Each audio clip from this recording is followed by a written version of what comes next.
ونستغفره ونعوذ بالله من شرور أنفسنا ومن سيئات أعمالنا من يهده الله فلا مضل له ومن يضلله فلا هادي له وأشهد أن لا إله إلا الله وحده لا شريك له وأشهد أن محمدا عبده ورسوله يا أيها الذين آمنوا اتقوا الله حق تقاته ولا تموتن إلا وأنتم مسلمون يا أيها الناس اتقوا ربكم الذي خلقكم من نفس واحدة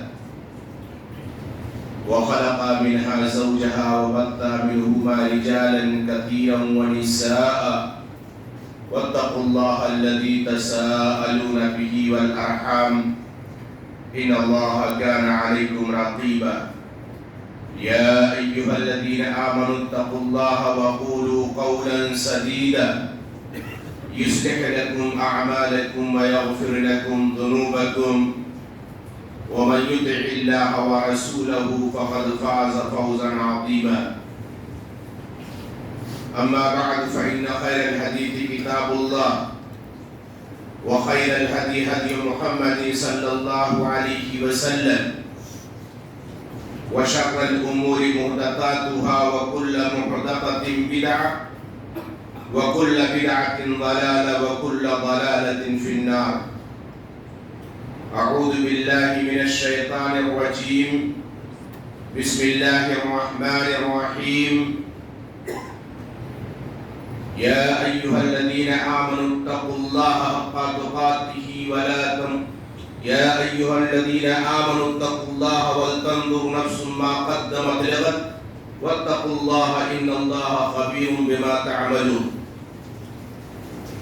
وقال في موضع آخر وما آتاكم الرسول فخذوه وما نهاكم عنه فانتهوا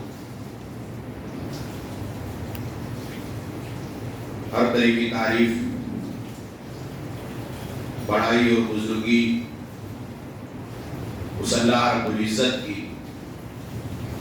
جو سارے جہان کا خالق مالک مربی اور پالنہار ہے انگیت بے شمار درود و سلام نازل ہوں اس کے تمام انبیاء علیہ الصلوۃ والتسلیم پر خصوصاً نبی آخر الزمان احمد محمد مصطفیٰ صلی اللہ علیہ وسلم پر حاضرین جمعہ دین ملی ساتھیوں نوجوانوں اور بزرگوں آج ماہ دسمبر کی 29ویں تاریخ ہے 2 دن کے بعد یہ سال ختم ہو جائے گا سال ختم ہونے پر ہمارے سماج اور معاشرے کے اندر جہاں اور بہت سارے منکرات انجام دیے جاتے ہیں غلط افعال کیے جاتے ہیں ان میں سے 2 عمل بڑی شدت کے ساتھ انجام دیے جاتے ہیں پہلا عمل ہے کہ ایک سال جب ختم ہوتا ہے دوسرا سال آتا ہے اس موقع پر ایک دوسرے کو مبارکبادی پیش کرنا اور دوسرا ہے 31st منانا یہ 2 منکرات ہمارے سماج اور معاشرے کے اندر بڑی شدت کے ساتھ پائے جاتے ہیں اور خاص طور سے ہمارا جو نوجوان طبقہ ہے اس میں بہت پیش ہے بہت آگے ہے ہمیں دیکھنا یہ ہے کہ شریعت کی نگاہ میں ان دونوں چیزوں کا اور ان دونوں عملوں کا حکم کیا ہے جہاں تک مسئلہ ہے نئے سال کی آمد پر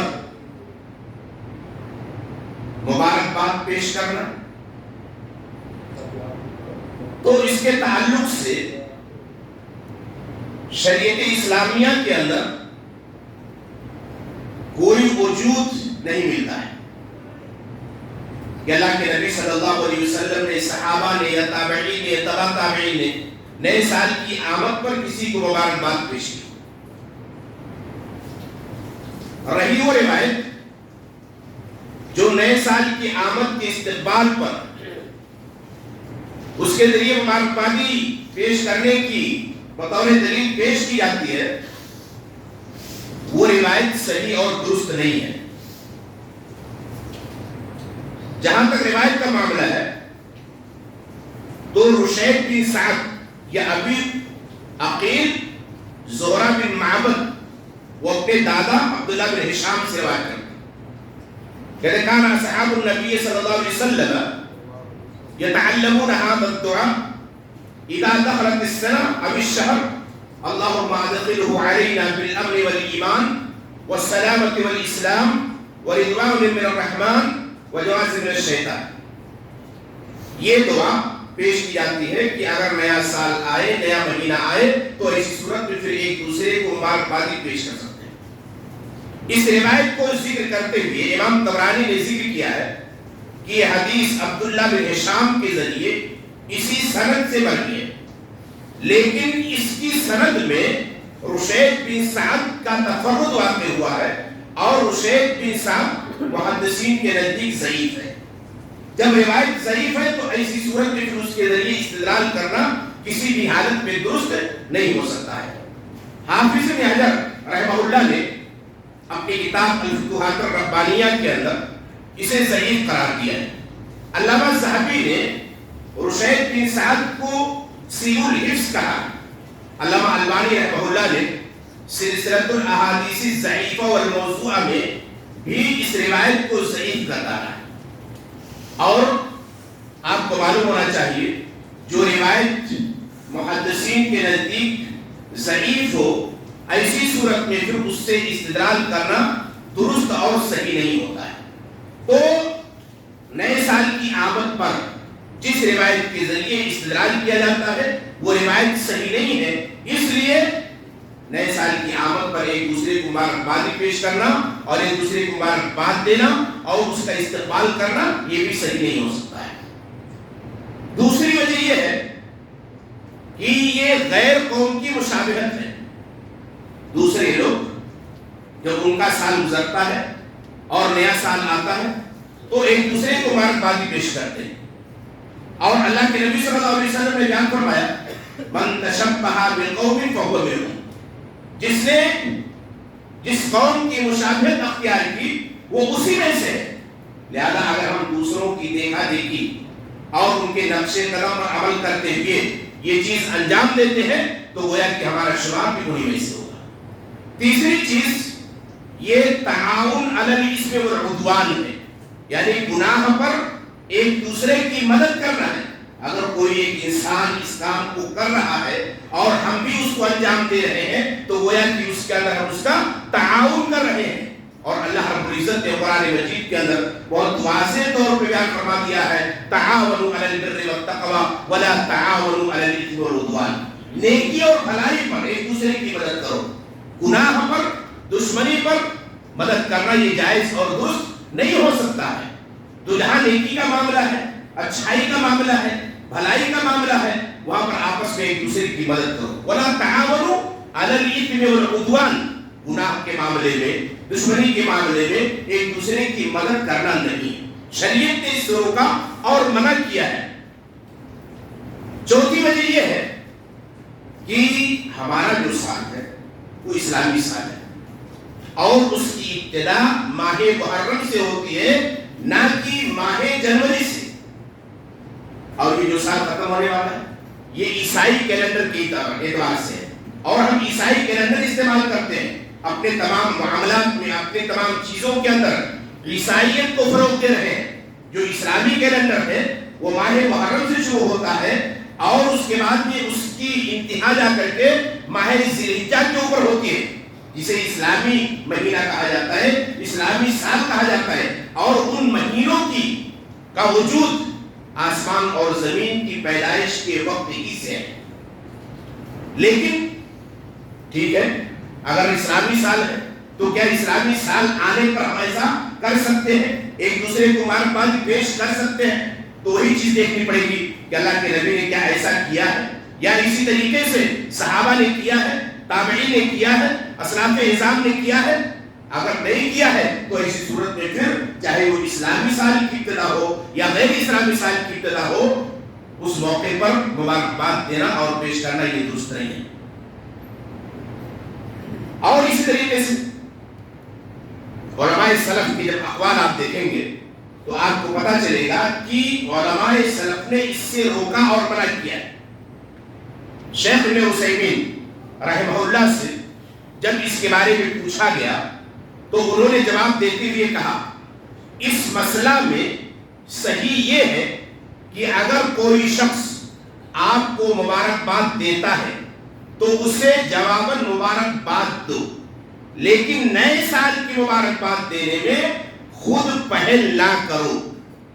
یہ ان کا فتویٰ ہے کہ اگر کوئی کرتا ہے تو ایسی صورت میں اس کے مقابل میں آپ کہہ سکتے ہو، لیکن ابتدا نہیں کر سکتے. کیوں؟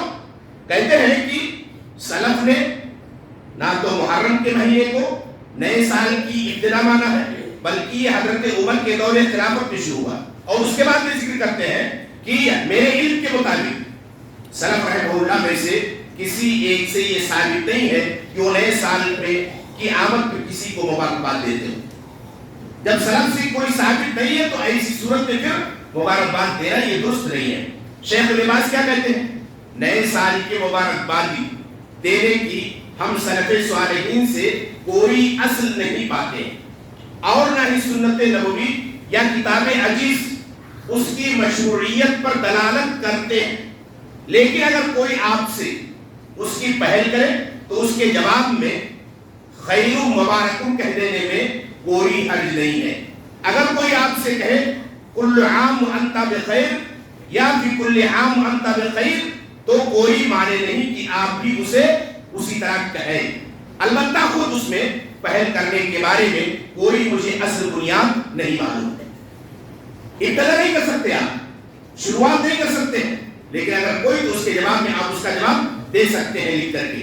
اور آپ جانتے ہیں یہ صرف یعنی انہی علماء کا نہیں بلکہ دیوبندی، بریلوی، جتنے بھی مکاتبے فکر کے بڑے بڑے علماء ہیں سب لوگوں نے اس کا فتویٰ دیا ہے کہ نئے سال کی آمد کو مبارکبادی نہیں دینی چاہیے. اسی طریقے سے آپ دیکھیے کہ 31 منانا یہ کیسا ہے؟ آتا ہے نا سال ختم ہوتا ہے تو اس کے بعد میں ایک دوسرے کو مبارکبادی پیش کرتے ہیں اور اس کے بعد میں اسی کے ساتھ ساتھ 31 جب رات آتی ہے تو کس طریقے سے لوگ ساحلوں کے اوپر جا کر کے اور اس کے بعد میں وہاں پر کھانا پینا یہ ساری چیزیں ہوتی ہیں. ایک مسلمان کا اس کے اندر شرکت کرنا یہ درست نہیں ہے. وہی سارے اسباب ہو سکتے ہیں کیوں؟ اس لیے کہ دوسرے لوگ مناتے ہیں. اگر آپ اس کے اندر جاتے ہیں تو گویا کہ آپ اس کے اندر ان کا تعاون کر رہے ہیں، دوسرے لوگوں کا عمل ہے. اگر آپ اس طرح کرتے ہیں تو گویا کہ آپ ان کی مشابہت اختیار کرتے ہیں اور غیروں کی مشابہت اختیار کرنے سے شریعت نے ہمیں روکا اور منع کیا ہے. اسی طرح سے آپ دیکھیں کہ جب 31 آتی ہے تو اس رات میں کیا ہوتا ہے؟ اختلاط مرد و زن ہوتا ہے. مردوں اور عورتوں کی بھیڑ ہوتی ہے، ایک دوسرے کا کوئی یعنی فرق نہیں ہے، ایک دوسرے سے ملنا جلنا ساری چیزیں. شرابیں پی جاتی ہیں، ناچ گانے کی محفلیں منعقد ہوتی ہیں، عریانیت اور فحاشیت کا مظاہرہ کیا جاتا ہے. اور آپ جانتے ہیں ان تمام کا شمار کس میں ہوتا ہے؟ منکرات میں ہوتا ہے، فواحش میں ہوتا ہے. اور اللہ رب العزت نے فواحش و منکرات کے قریب جانے سے روکا ہے.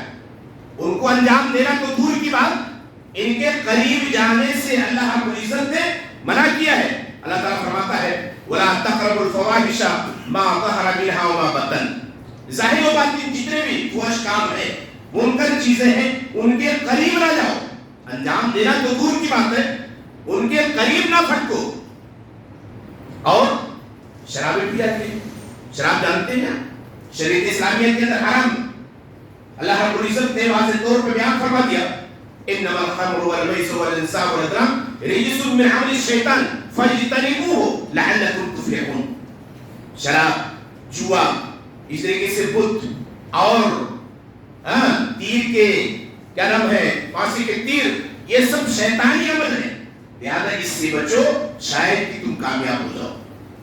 شراب یہ انسان کو برباد کر دیتی، جسمانی اعتبار سے بھی، عملی اعتبار سے بھی، معاشی اعتبار سے بھی، ہر اعتبار سے اس کو برباد کر دیتی ہے. شراب کیا کہ اور شراب پینے سے شریعت نے کیا کیا ہے؟ روکا اور منع کیا ہے. بلکہ اللہ کے نبی صلی اللہ علیہ وسلم نے اسے ام الخبائث قرار دیا ہے. کہا یہ تمام بیماریوں کی ماں ہے، جڑ ہے. ایک آدمی شراب پی لیتا ہے تو وہ اپنا ہوش و حواس کھو بیٹھتا ہے، اسے پتہ نہیں ہوتا ہے کہ ہمارے ساتھ کیا معاملہ ہوتا ہے. پڑا رہتا ہے، کتا آتا ہے اس کے منہ کے اوپر، اس کی جسم کے اوپر پیشاب کر کے چلا جاتا ہے. کوئی یہی کر دوسرا ہے اس کی جیب کو خالی کر دیتا ہے. کوئی کچھ ہے، کچھ معاملہ ہے، پتہ نہیں ہوتا اس کو کہ ماں ہے، بیٹی ہے، بہن ہے، میری کون ہے، اس سے غلط حرکت کر بیٹھتا ہے. اس یعنی شراب پینے کی وجہ سے تو شراب پی جاتی ہے شراب کے اندر، اور ناجائز طور پر پانی کی طرح پیسے بہائے جاتے ہیں، اٹھائے جاتے ہیں. اور ایک بات یاد رکھیے کہ جہاں کہیں بھی اس طرح کی محفلیں منعقد ہوتی ہیں وہاں پر اللہ رب العزت کا غضب نازل ہوتا ہے، اللہ رب العزت کی لعنت نازل ہوتی ہے. اگر کوئی شخص وہاں پر جا کر کے شریک ہوتا ہے تو اسے اپنی خیر منانی چاہیے کہ کہیں ایسا نہ ہو کہ ہمارے اوپر اللہ رب العزت کا غضب اور اللہ رب العزت کی لعنت نازل ہو جائے اور ہم اس کا شکار ہو جائیں.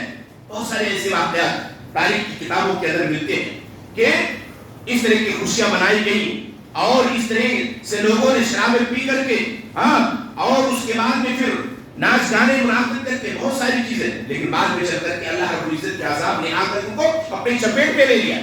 تو ناجائز طریقے سے پانی کی طرح پیسے بہائے جاتے ہیں. اور عدالت شریعت نے کیا کیا ہے؟ اس سے بھی روکا ہے. اولا تبدل تبدیلا ان المبطلین کانوا اخوان الشیاطین. تفسیر سے کام نہ لو، اپنے پیسے کو، اپنے روپے کو ناجائز طریقے کے اوپر خرچ نہ کرو، اس لیے کہ جو ناجائز طریقے کے اوپر خرچ کرنے والے ہیں وہ شیطان کے بھائی ہیں. وَكَانَ الشَّيْطَانُ رَبِّهِ غَفُورًا، اور شیطان اپنے رب کا بہت بڑا ناشکرا ہے. تو یہ ساری چیزیں ہوتی ہیں 31 کے موقع پر. اور ایک مسلمان مرد کے لیے، ایک مسلمان عورت کے لیے، ایک مسلمان بچے کے لیے، نوجوان کے لیے یہ جائز اور درست نہیں ہے کہ وہ جا کر کے اس کے اندر شرکت کرے. یہ سب منکرات کے اندر داخل ہے اور منکر چیزوں کے انجام دینے سے شریعت نے ہمیں اور آپ کو روکا اور منع کیا ہے. اس کے قریب نہیں جانا چاہیے. سوال یہ پیدا ہوتا ہے کہ ہم کریں کیا؟ ایک سال ختم ہوا، دوسرا سال ہے. دیکھیے ہم مسلمان ہیں اور ایک مسلمان کیا کرتا ہے؟ سال کے ختم ہونے پر نہیں، اپنے ایک ایک پل کے ختم ہونے پر اپنا محاسبہ کرتا ہے. اس لیے اگر ایک سال ختم ہوا، دوسرا سال آیا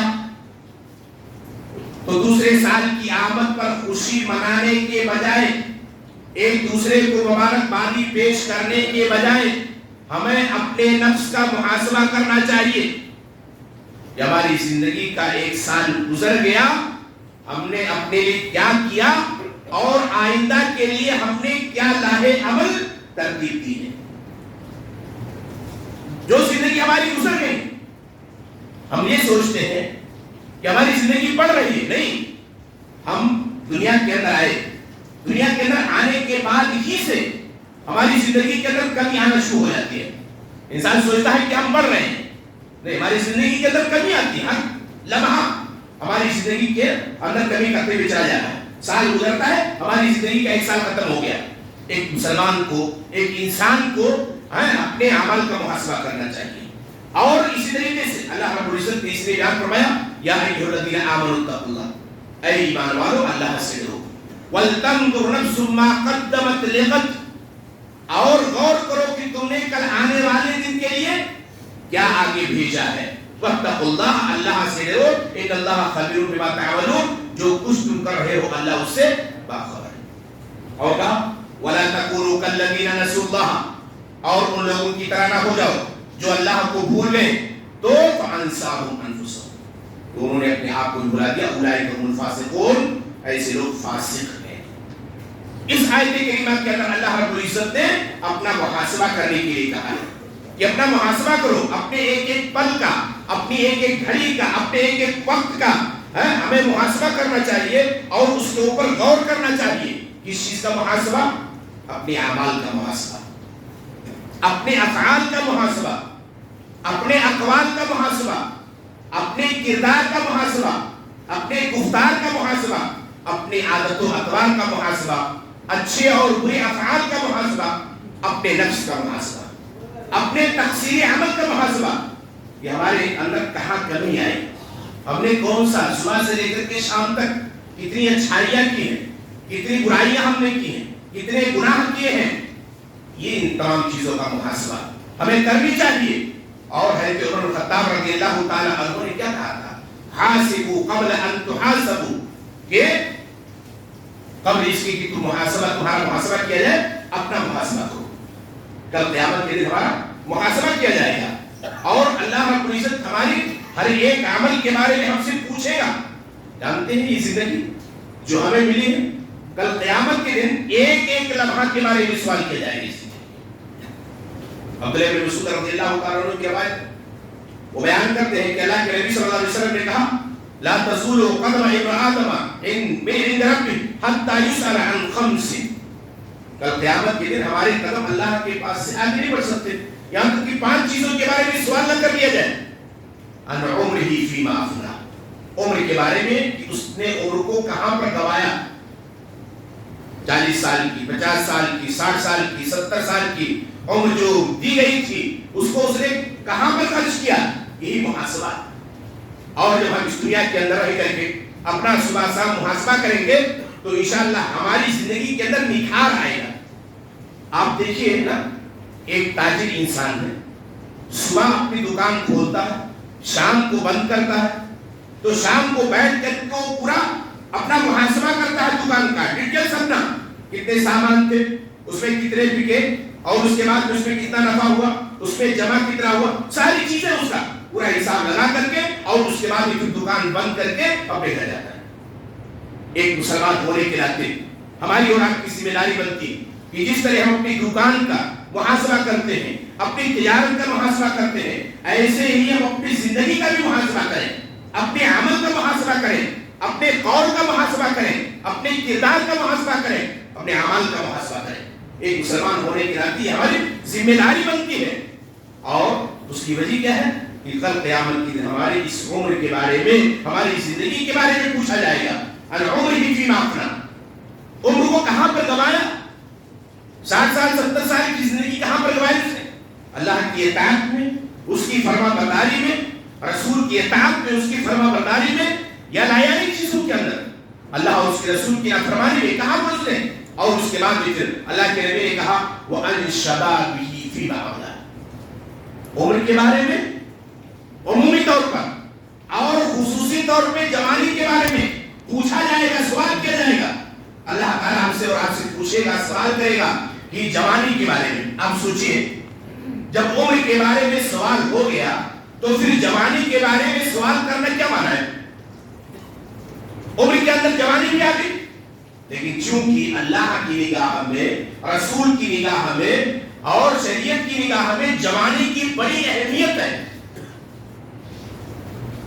بڑا مقام اور مرتبہ ہے، اس لیے خصوصی طور پہ اس کے بارے میں اللہ تعالیٰ پوچھے گا۔ پہلے پوری زندگی کے بارے میں سوال کرے گا اور اس کے بعد میں جوانی کے بارے میں، وَأَنِ الشَّبَابِ فِيمَا أَبْلَى، جوانی کے بارے میں پوچھے گا کہ کہاں پر جوانی گزارا، دیوانگی میں گزارا یا اللہ رب العزت کی عبادت میں۔ آپ دیکھیں نا، صحیح بخاری کی روایت اٹھا کر کے اللہ کے نبی صلی اللہ علیہ وسلم نے کیا کہا، 7 لوگ جن کو عرش الہی کی سائے میں پناہ ملے گی، ان میں سے کون ہوگا؟ وَشَابٌ نَشَأَ فِي عِبَادَةِ اللَّهِ، ایسا نوجوان جس نے اپنی زندگی، اپنی جوانی اللہ کی عبادت کے اندر گزاری ہو۔ شاب نشأ فی عبادت اللہ، بوڑھے کے بارے میں نہیں کہا گیا، بچی کے بارے میں نہیں کہا، جوان کے بارے میں کہا، شاب نشأ فی عبادت اللہ۔ کیوں؟ اس لیے کہ انسان جب جوان ہوتا ہے تو اس کے قوا مضبوط ہوتے ہیں، اس کا دماغ اور اس کی عقل مضبوط ہوتی ہے اور اس کے اعضاء مضبوط ہوتے ہیں، وہ مشکل سے مشکل امر انجام دینے کی طاقت رکھتا ہے، صلاحیت رکھتا ہے، اور وہ ایک سے ایک کام کو کرنے کی اس کے اندر طاقت ہوتی ہے، اس کے اندر جذبہ ہوتا ہے کہ اس کام کو کر گزرے۔ تاریخ اٹھا کر کے آپ دیکھیں گے جتنے اہم واقعات عہد نبوی کے اندر پیش آئے، ان تمام کو سر کرنے والے کون؟ نوجوان صحابہ کرام۔ نوجوان صحابہ کرام نے انہوں نے بڑھ چڑھ کر کے اس کے اندر حصہ لیا۔ اس لیے جوانی کے بارے میں خاص طور سے ہم سے اور آپ سے پوچھا جائے گا، سوال کیا جائے گا۔ تو دوستو، یہ جو زندگی ہے ہماری، یہ اللہ رب العزت کی جانب سے ایک نعمت ہے، اور اس نعمت کی عزت اور اس طریقے سے اس نعمت کا وہ محفوظ رکھنا اور اس کی حفاظت کرنا ہماری اور آپ کی ذمہ داری بنتی ہے۔ عمر کے بارے میں، اس کے بعد میں کیا ہے، جوانی کے بارے میں سوال کیا جائے گا، پوچھا جائے گا۔ ایسی لیے کیا ہے، ہمیں آخرت کی فکر کرنی چاہیے، آخرت کی فکر کرنی چاہیے۔ کیوں؟ یہ دنیا چند روزہ گزر جائے گی، دائمی زندگی آخرت کی زندگی ہے، ہمیشہ رہنے والی ہے، اور وہیں پر ہمیشہ رہ کر کے اس کے بعد پھر ہمیں اور آپ کو باقی رہنا ہے۔ یہ دنیا کی زندگی ختم ہونے والی، لیکن اللہ رب العزت کیا کہتا ہے، بل تؤثرون الحیات الدنیا، بلکہ تم دنیاوی زندگی کو ترجیح دیتے ہو، والآخرۃ خیر وابقی، جبکہ آخرت یہ بہتر ہے اور باقی رہنے والی چیز ہے۔ وما هذه الحیات الدنیا الا لهو ولعب، یہ دنیا کی زندگی کھیل اور تماشا ہے، اس کے علاوہ اور کچھ نہیں ہے۔ ان الدنیا حلوۃ خضرۃ، دنیا یہ سچ و سادہ اور شیریں میٹھی ہے، دیکھنے تو بڑی اچھی لگتی ہے، لیکن اس کا انجام بڑا خطرناک ہے۔ ایک دن یہ مٹ جائے گی، ختم ہو جائے گی، تو جب ہمارا ایک پل، ہماری ایک گھڑی، ہمارا ایک دن، ہمارے 24 گھنٹے جو گزرتے ہیں، یہ ہمیں اپنے ہر ایک پل کا محاسبہ کرنا ہے، ہمیں دیکھنا ہے کہ ہم زندگی کس طرح گزار رہے ہیں۔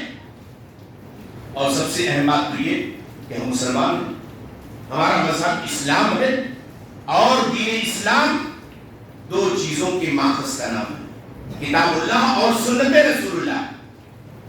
کتاب اللہ اور سنت رسول اللہ، یہ تو جن کاموں کی کرنے کا حکم دے انہیں کو ہمیں انجام دینا ہے، اور جن چیزوں سے روکے ان سے اپنے آپ کو باہر کرنا ہے۔ اللہ رب العزت اسی لیے کہا وَمَا آتَاكُمُ الرَّسُولُ فَخُذُوهُ وَمَا نَهَاكُمْ عَنْهُ فَانْتَهُوا، رسول جو تمہیں دے اس کو لے لو، اور جس سے روکے اس سے تم اپنے آپ کو بچائے رکھو۔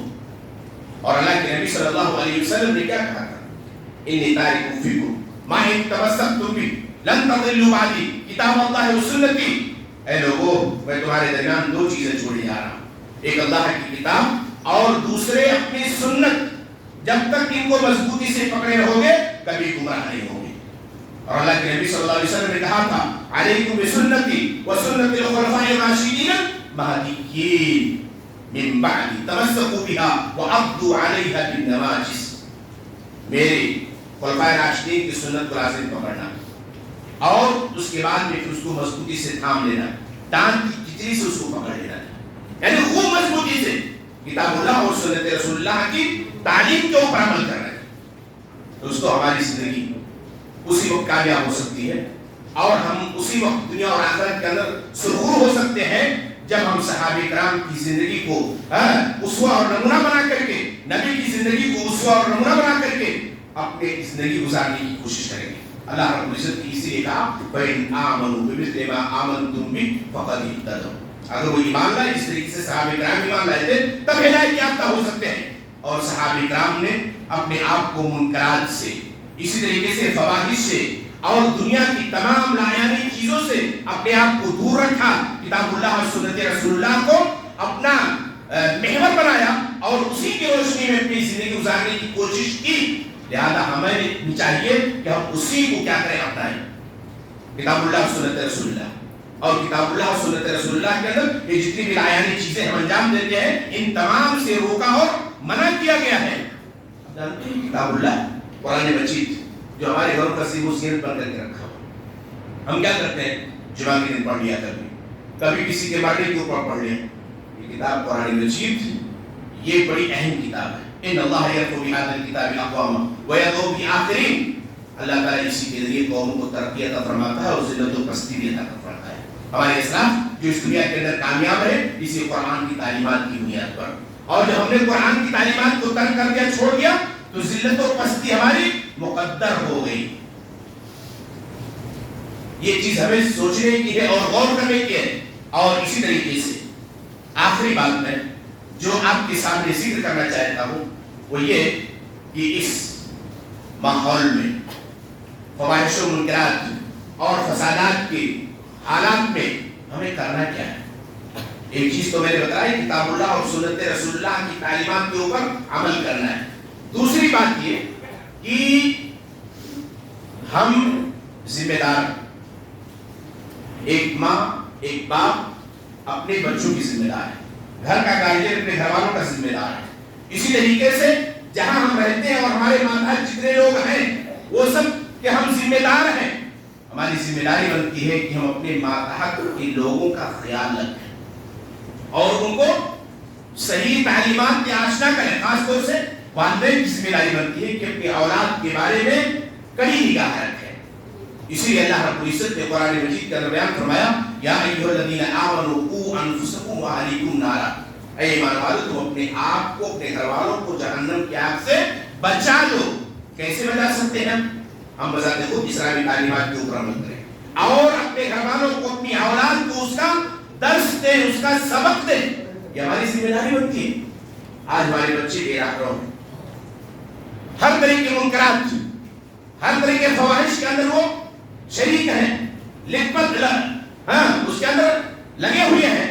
یہ ذمہ داری بنتی ہے والدین کی کہ ان کے بارے میں دھیان دیں، ان کی تربیت کے اوپر، ان کی تعلیم کے اوپر توجہ دیں. کیوں؟ اللہ کے نبی صلی اللہ علیہ وسلم نے بیان فرمایا ہے کلکم راع وکلکم مسئول عن رعیتہ، تمہیں سے ہر ایک نگراں ہے اور کل قیامت کے دن اس کی نگرانی کے بارے میں سوال کیا جائے گا، پوچھا جائے گا. اللہ کے نبی صلی اللہ علیہ وسلم نے اپنے ایک چھوٹی سے شادی عبداللہ بن عباس رضی اللہ عنہ وہ درس کیا دیتے ہیں، سکھلاتے کیا ہیں؟ آپ ترمذی کی روایت اٹھا کر کے دیکھیں گے. وہ بیان کرتے ہیں کہ میں ایک مرتبہ اللہ کے رسول صلی اللہ علیہ وسلم کے پیچھے سواری پہ سوار تھا. اللہ کے نبی صلی اللہ علیہ وسلم نے مجھے مخاطب کیا. جب میں متوجہ ہو گیا تو اللہ کے نبی نے کہا یا غلام انی اعلمک کلمات ینفعک، میں تمہیں کچھ باتیں بتانا چاہتا ہوں تم کو جو تمہیں نفع پہنچائے. اور اس کے بعد پھر اللہ کے نبی صلی اللہ علیہ وسلم نے کہا کہ احفظ اللہ یحفظک. پہلی بات، اے بیٹے اے لڑکے اللہ کی حفاظت کر، وہ تیری حفاظت کرے گا. شاعرین نے اس جملے کی تشریح کرتے ہوئے جو بات لکھی ہے یعنی اللہ کے احکامات کو بجا لانے کی کوشش کرو اور اس کی منہیات سے بچو. جن کاموں کی کرنے کا حکم دیا ہے اگر تم ان کو کرو گے اور جن چیزوں سے روکا ہے اس سے باز رہو گے تو اللہ تمہاری حفاظت کرے گا دنیاوی مسائل و مشکلات سے اور کل قیامت کے دن جہنم کے عذاب سے. احفظ اللہ یحفظک، اللہ کی حفاظت کر یعنی اس کی تعلیمات کے اوپر عمل کر.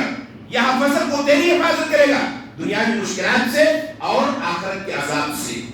اور اس کے بعد بھی کہا احفظ اللہ تجد تجاہک، اللہ کی حفاظت کے لیے اس کی تعلیمات کے اوپر عمل کر تجد تجاہک، اس کو اپنے سامنے پائے گا یعنی ہر معاملے میں وہ تیری مدد کرے گا، کوئی چیز اس کو نقصان نہیں پہنچا سکتی ہے. اور اس کے بعد پھر اللہ کے نبی نے کہا اذا سألت فاسأل اللہ، جب تم مانگ تو اللہ سے مانگ. یہ حضرت عبداللہ بن عباس چھوٹے سے ہیں، زیادہ بڑے نہیں ہیں، ان کو یہ درس دے رہے ہیں، سبق دے رہے ہیں توحید کا. اذا سألت فاسأل اللہ، جب تم مانگ تو اللہ سے مانگ. وَإِذَا اسْتَعَنْتَ فَاسْتَعِنْ بِاللَّهِ، اور جب مدد طلب کر تو اللہ سے مدد طلب کرو. آپ سوچیے کتنی یعنی توحید سے بھری نصیحت ہے. مانگنا ہے تو اللہ سے مانگ، کیوں؟ اس لیے کہ دینے والا وہی ہے، اس کے علاوہ اور کوئی کچھ نہیں دے سکتا. اسی لیے آپ دیکھیے کہ اللہ کہتے ہیں آدم سے لے کر کے اللہ کے نبی صلی اللہ علیہ وسلم تک جتنے بھی انبیاء ہیں جب بھی ان کو ضرورت پڑی کسی چیز کی تمام چیزوں کا مطالبہ اللہ رب العزت سے کیا. بیمار ہوئی بیماری کے اندر شفا یابی کی دعا، اولاد کی حاجت پڑی تو اولاد کے لیے دعا اللہ رب العزت سے کیا. اور دیگر چیزوں کی، روزی کی ضرورت پڑی تو روزی کی دعا اللہ رب العزت سے کی. کون؟ انبیاء علیہ الصلوۃ والتسلیم، جو اس دنیا کے اندر اللہ کی ذات کے بعد سب سے مکرم اور محترم شخصیت ہے، ان کی حالت رہی ہے. تو کہا اذا سألت فاسأل اللہ، جب مانگو اللہ سے مانگ. وَإِذَا اسْتَعَنْتَ، اور جب تم مدد طلب کرو، کوئی پریشانی کوئی مصیبت آ جائے تو اللہ سے مدد طلب کرو، غیر سے نہیں. اس لیے کہ غیر کچھ بھی کام نہیں آ سکتے ہیں. اور اس کے بعد پھر اللہ کے نبی صلی اللہ علیہ وسلم نے کہا سن، اگر پوری دنیا کے لوگ اکٹھا ہو جائیں اور تجھے نقصان پہنچانا چاہیں تو اتنا ہی نقصان پہنچا سکتے ہیں جتنا اللہ نے تیری قسمت میں، تیری تقدیر میں لکھ دیا ہے. اگر پوری دنیا کے لوگ اکٹھا ہو جائیں تجھے نفع پہنچانا چاہے تو اتنا ہی نفع پہنچا سکتے ہیں جتنا اللہ نے تیری تقدیر کے اندر لکھ دیا ہے، اس سے زیادہ اور کچھ نہیں ہو سکتا ہے. یہ توحید کا درس اللہ کے نبی صلی اللہ علیہ وسلم نے اپنے ایک چھوٹے سے شاگرد عبداللہ بن عباس رضی اللہ تعالیٰ عنہ کو دیا. کس لیے؟ کہ تاکہ ہم اس کو پڑھیں، ہم بھی اپنے گھروں کے اندر وقت نکال کر کے جب کام سے واپس آئے شام میں تو بیٹھیں اور اپنے بچوں کو اس توحید کا درس دیں، سکھائیں کہ توحید ہوتی کیا ہے، اور اس کے بعد پھر ان کو برائیوں سے دور رہنے کی ترغیب کریں. آج آپ دیکھ رہے ہیں موبائل کا زمانہ ہے، ہماری نوجوان نسل کیا ہے، کس طریقے سے بے راہ ہوتی جا رہی. یہ والدین کی ذمہ داری ہے کہ ان کے اوپر کڑی نگاہ رکھیں، ورنہ یہ جو حالات چل رہے ہیں اس سے بھی برے حالات ہمارے اور آپ کے ہو سکتے ہیں. تو دوستو، منکرات سے بچنا ہے، منہیات سے بچنا ہے، ہمیں اپنی خود حفاظت کرنی ہے اور اسی طریقے سے اپنے بچوں کی بھی حفاظت کرنی ہے. صرف اپنا نہیں بلکہ اپنے خاندان کی، اپنے گھر والوں کی ان تمام منکرات سے بچانا ہے، اپنے ان سے ان کو محفوظ رکھنا ہے. تب جا کر کے ہماری دنیا بھی کامیاب ہوگی، آخرت بھی کامیاب ہوگی. آخر میں چل کر کے اللہ رب العزت سے دعا ہے کہ اللہ تبارک و تعالی ہمیں منکرات سے دور رکھے، منہیات سے دور رکھے، فواحش سے دور رکھے. اللہ تعالی ہمیں کتاب اللہ اور سنت رسول اللہ کی تعلیمات کے اوپر اچھی طریقے سے عمل پیرا ہونے کی توفیق عطا فرمائے. اللہ تعالی ہماری توحید کو مضبوط کر دے. اللہ تعالی ہمیں شرکیہ افعال سے دور رکھے، کتاب اللہ اور سنت رسول اللہ کے اوپر عمل کرنے کی توفیق عطا فرمائے. جب تک اس دنیا کے اندر اسلام میں رکھے، ہمارا خاتمہ ہو تو ایمان پر ہو. آمین. وآخر دعوانا ان الحمد للہ رب العالمین.